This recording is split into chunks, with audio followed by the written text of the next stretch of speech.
कहते हैं दोस्तों, by preparing your study time table actually you are preparing for the success in your life.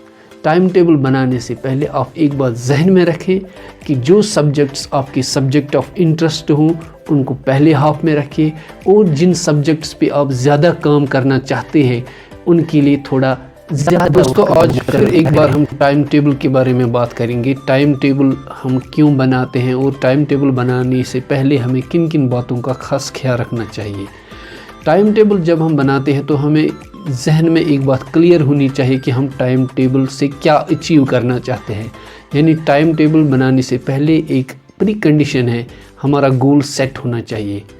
हमारा गोल क्या है और जिस चीज़ को हम अचीव करना चाहते हैं वो पहले से ही सेट होना चाहिए। यानी आपका गोल पहले से सेट होना चाहिए, चाहे आप एनुअल एग्ज़ाम को पास करना चाहते हैं या किसी कॉम्पिटिटिव एग्ज़ाम में बैठना चाहते हैं या किसी बड़े इदारे में एडमिशन चाहते हैं या कोई नौकरी के लिए आपका इंटरव्यू है।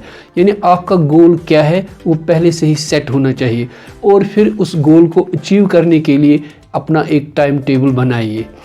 अपना गोल मद्देनज़र रखते हुए आप देखिए कि वो कौन सी एक्टिविटीज़ है आपके शेड्यूल में जो आपको अपने गोल से दूर करती है।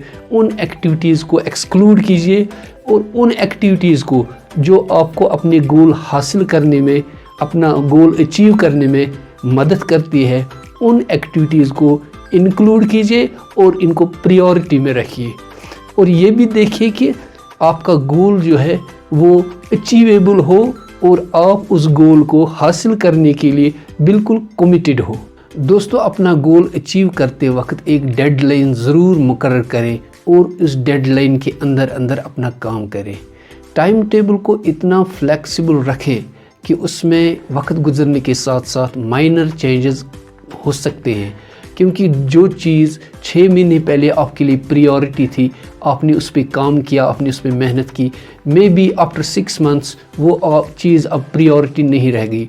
तो इतनी गुंजाइश टाइम टेबल में रखें कि आप इसमें माइनर चेंजेस कर सकते हैं। दोस्तों, टाइम टेबल बनाने के वक्त इस बात का खास ख्याल रखें कि लफ्ज़ ब्रेक कभी इस्तेमाल ना करें, क्योंकि break itself is not an activity.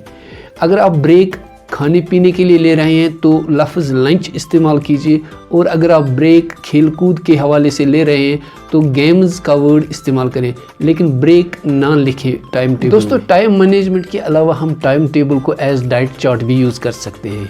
For example, अगर हम लंच ब्रेक में हर दिन मंडे को राइस, ट्यूसडे को ब्रेड एंड वेडनेसडे को दूध दिखाएंगे, तो इस तरह से हमारा डाइट जो है वो बैलेंस्ड रहेगा और हमें हर दिन एक नई वैरायटी खाने के लिए मिलेगी।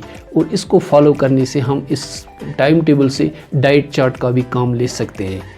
इसके अलावा अगर हम गेम्स में भी इसी तरह दिखाएंगे कि हर हफ्ते में एक नई गेम्स, फॉर एग्ज़ाम्पल मंडे को हम हॉकी खेलेंगे, ट्यूसडे को क्रिकेट खेलेंगे, थर्सडे को खो खो खेलेंगे, और इस तरह हर दिन एक नई गेम।